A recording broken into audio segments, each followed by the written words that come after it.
مشتاق احمد یوسفی کی کتاب ہے چراغ تلے، اور اس کا ایک مضمون ہے جنون لطیفہ، جسے عام طور پہ خانسامہ کے عنوان سے بھی پڑھا جاتا ہے۔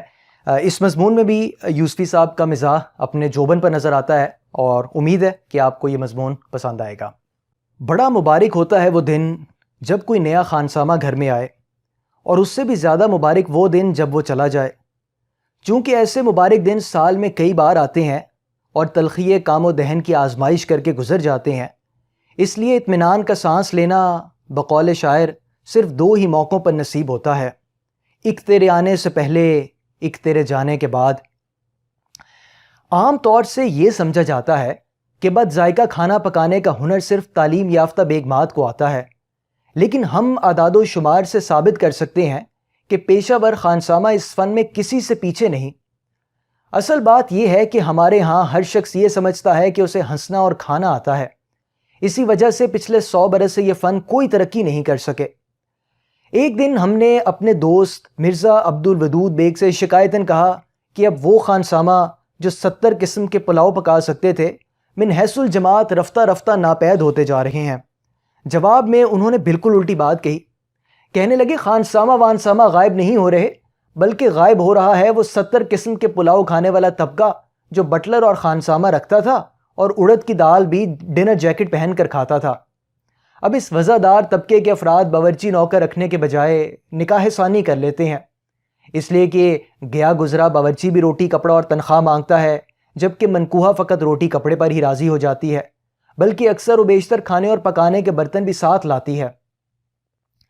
مرزا اکثر کہتے ہیں کہ خود کام کرنا بہت آسان ہے، مگر دوسروں سے کام لینا بہت دشوار، بالکل اسی طرح جیسے خود مرنے کے لیے کسی خاص قابلیت کی ضرورت نہیں پڑتی، لیکن دوسروں کو مرنے پر آمادہ کرنا بڑا مشکل کام ہے۔ معمولی سپاہی اور جرنیل میں یہی فرق ہے۔ اب اسے ہماری سخت گیری کہیے یا نااہلی یا کچھ اور، کہ کوئی خانسامہ ایک ہفتے سے زیادہ نہیں ٹکتا۔ ایسا بھی ہوا ہے کہ ہنڈیا اگر شبراتی نے چڑھائی تو بھگا رمضانی نے دیا اور دال بالاکی خان نے بانٹی۔ ممکن ہے مذکور الصدر حضرات اپنی صفائی میں یہ کہیں، ہم وفادار نہیں تو بھی تو دلدار نہیں۔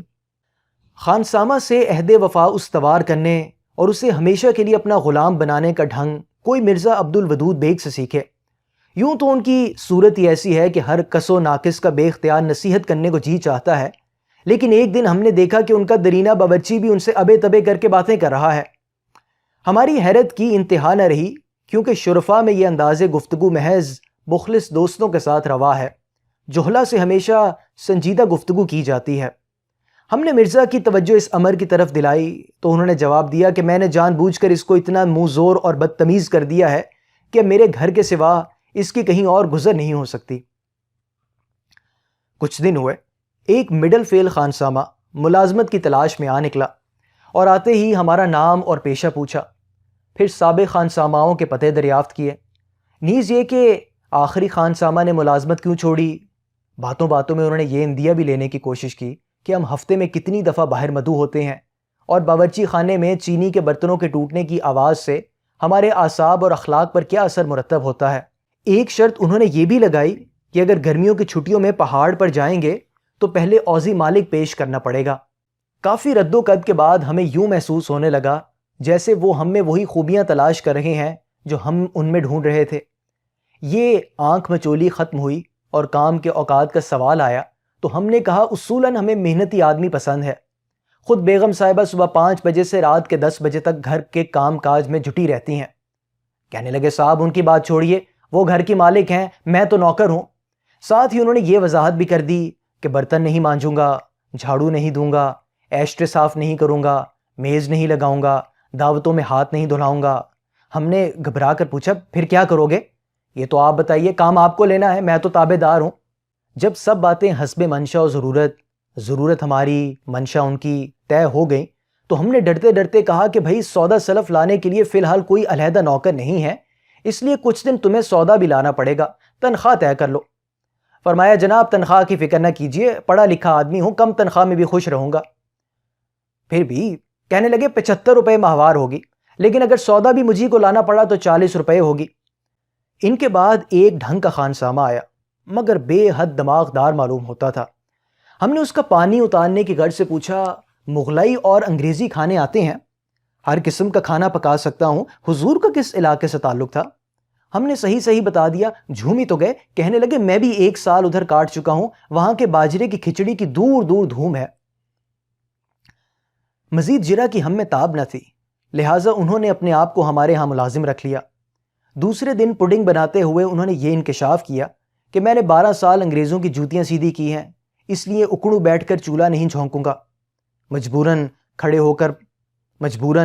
ہو کر پکانے کا چولہا بنوایا۔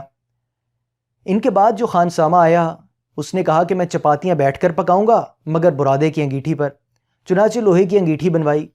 تیسرے کے لیے چکنی مٹی کا چولہا بنوانا پڑا، چوتھے کے مطالبے پر مٹی کے تیل سے جلنے والا چولہا خریدا، اور 5واں خانسامہ اتنے سارے چولہے دیکھ کر ہی بھاگ گیا۔ اس ظالم کا نام یاد نہیں آ رہا، البتہ صورت اور خد و خال اب تک یاد ہیں۔ ابتدائے ملازمت سے ہم دیکھ رہے تھے کہ وہ اپنے ہاتھ کا پکا ہوا کھانا نہیں کھاتا، بلکہ پابندی سے ملباری ہوٹل میں اکڑوں بیٹھ کر 2 پیسے کی چٹپٹی دال اور 1 آنے کی تنوری روٹی کھاتا ہے۔ آخر ایک دن ہم سے رہا نہ گیا اور ہم نے ذرا سختی سے ٹوکا کہ گھر کا کھانا کیوں نہیں کھاتے؟ تنک کر بولا صاحب ہاتھ بیچا ہے، زبان نہیں بیچی۔ اس نے نہایت مختصر مگر غیر مبہم الفاظ میں یہ واضح کر دیا کہ اگر اسے اپنے ہاتھ کا پکا کھانا کھانے پر مجبور کیا گیا تو وہ فوراً استعفیٰ دے دے گا۔ اس کے رویے سے ہمیں بھی شبہ ہونے لگا کہ وہ واقعی خراب کھانا پکاتا ہے۔ نیز ہم اس منطقی نتیجے پر پہنچے کہ دوزخ میں گنہگار عورتوں کو ان کے اپنے پکائے ہوئے سالن زبردستی کھلائے جائیں گے۔ اسی طرح ریڈیو والوں کو فرشتے آتشیں گرز مار مار کر بار بار انہی کے نشر کیے ہوئے پروگراموں کے ریکارڈ سنائیں گے۔ ہم کھانے کے شوقین ہیں، خوشامد کے بھوکے نہیں، گو کہ اس سے انکار نہیں کہ اپنی تعریف سن کر ہمیں بھی اپنا بنیان تنگ معلوم ہونے لگتا ہے۔ ہم نے کبھی یہ توقع نہیں کی کہ باورچی کھانا پکانے کے بجائے ہمارے گن گاتا رہے، لیکن اس کا یہ مطلب بھی نہیں کہ وہ 24 گھنٹے اپنے مرحوم اور سابق آقاؤں کا کلمہ پڑھتا رہے، جبکہ اس توصیف کا اصل مقصد ہمیں جلانا اور ان خوبیوں کی طرف توجہ دلانا ہو جو ہم میں نہیں ہے۔ اکثر اوقات بے تحاشا جی چاہتا ہے کہ کاش ہم بھی مرحوم ہوتے تاکہ ہمارا ذکر بھی اتنے ہی پیار سے ہوتا۔ بعض نہایت قابل خانساماؤں کو محض اس دور اندیشی کی بنا پر علیحدہ کرنا پڑا کہ آئندہ وہ کسی اور کا نمک کھا کر ہمارے حق میں پروپیگنڈا کرتے رہیں۔ جو شخص بھی آتا ہے یہی دعویٰ کرتا ہے کہ اس کے سابق آقا نے اسے سیاہ و سفید کا مالک بنا رکھا تھا۔ ایک خانسامہ نے ہمیں مطلع کیا اس کا پچھلا صاحب اس قدر شریف آدمی تھا کہ ٹھیک سے گالی تک نہیں دے سکتا تھا۔ گزشتہ سال ہمارے حال پر رحم کھا کر ایک کرم فرما نے ایک تجربے کار خانسامہ بھیجا جو ہر علاقے کے کھانے پکانا جانتا تھا۔ ہم نے کہا بھائی اور تو سب ٹھیک ہے مگر تم 7 مہینے میں 10 ملازمتیں چھوڑ چکے ہو، یہ کیا بات ہے؟ کہنے لگے صاحب آج کل وفادار مالک کہاں ملتا ہے۔ اس ستم ایجاد کی بدولت بر صغیر کے ہر خطے بلکہ ہر تحصیل کے کھانے کی خوبیاں ہمارے دسترخوان پر سمٹ کر آ گئیں۔ مثلاً دوپہر کے کھانے پر دیکھا کہ شوربے میں مسلم کیری ہچکولے لے رہی ہے اور سالن اس قدر ترش ہے کہ آنکھیں بند ہو جائیں اور اگر بند ہوں تو پٹ سے کھل جائیں۔ پوچھا تو انہوں نے آگاہی بخشی کہ دکن میں رؤسا کھٹا سالن کھاتے ہیں، اور ہم یہ سوچتے ہی رہ گئے کہ اللہ جانے بقیہ لوگ کیا کھاتے ہوں گے۔ اسی دن شام کو ہم نے گھبرا کر پوچھا کہ دال میں پرانے جوتوں کی سی بو کیوں آ رہی ہے؟ جواب میں انہوں نے دھواں دھار تقریر کی جس کا لبے لباب یہ تھا کہ مارواڑی سیٹوں کے پھلنے پھولنے اور پھیلنے کا راز ہینگ میں مضمر ہے۔ اور دوسرے دن جب ہم نے دریافت کیا کہ بندہ خدا یہ چپاتی ہے یہ دسترخوان، تو ہنس کر بولے کہ وطن مالوف میں روٹی کے حدود اربع یہی ہوتے ہیں۔ آخر کئی فاقوں کے بعد ایک دن ہم نے بنظر حوصلہ افزائی کہا آج تم نے چاولوں کا اچار بہت اچھا بنایا ہے۔ دہکتے ہوئے توے سے بیڑی سلگاتے ہوئے بولے بندہ پروری ہے، کاٹھیا واڑی پلاؤ میں قورمے کے مسالے پڑتے ہیں خوب، مگر یہ قورمے کا مزہ تو نہیں، وہاں قورمے میں اچار کا مسالہ ڈالتے ہیں۔ پھر ایک دن شام کے کھانے پر مرزا نے ناک سکیڑ کر کہا میاں کیا کھیر میں کھٹملوں کا بگھار دیا ہے؟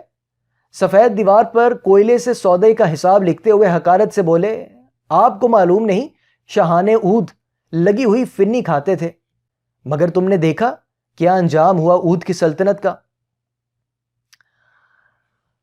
یہ بات نہیں کہ خدا نخواستہ ہم بیماری اور موت سے ڈرتے ہیں، ہم تو پرانی چال کے آدمی ہیں، اس لیے نئی زندگی سے زیادہ خوف کھاتے ہیں۔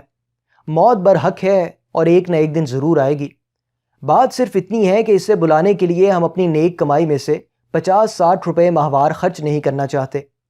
ہمیں کسی مرض ناشناس حکیم کے ہاتھوں مرنے پر بھی چندہ اعتراض نہ ہوگا، لیکن ہم کسی صورت خانسامہ کو بالاقساط روح قبض کرنے کا اختیار نہیں دینا چاہتے کہ یہ صرف حکیم ڈاکٹروں کا حق ہے۔ بیماری کا ذکر چل نکلا تو اس قوی ہیکل خانسامہ کا قصہ بھی سن لیجئے، جس کو ہم سب آغا کہا کرتے تھے۔ آغا اس لیے کہا کرتے تھے کہ وہ سچ مچ آغا تھے۔ ان کا خیال آتے ہی معدے میں مہتابیاں سے جل اٹھتی ہیں۔ تا دم وداع ان کے کھانا پکانے اور کھلانے کا انداز وہی رہا جو ملازمت سے پہلے ہینگ بیچنے کا ہوتا تھا، یعنی ڈرا دھمکا کر اس کی خوبیاں منوا لیتے تھے۔ بالعموم صبح ناشتے کے بعد سو کر اٹھتے تھے۔ کچھ دن ہم نے صبح تڑکے جگانے کی کوشش کی، لیکن جب انہوں نے نیند کی آڑ میں ہاتھا پائی کرنے کی کوشش کی تو ہم نے بھی ان کی اصلاح کا خیال ترک کر دیا۔ اس سے قطع نظر وہ کافی تابع دار تھے۔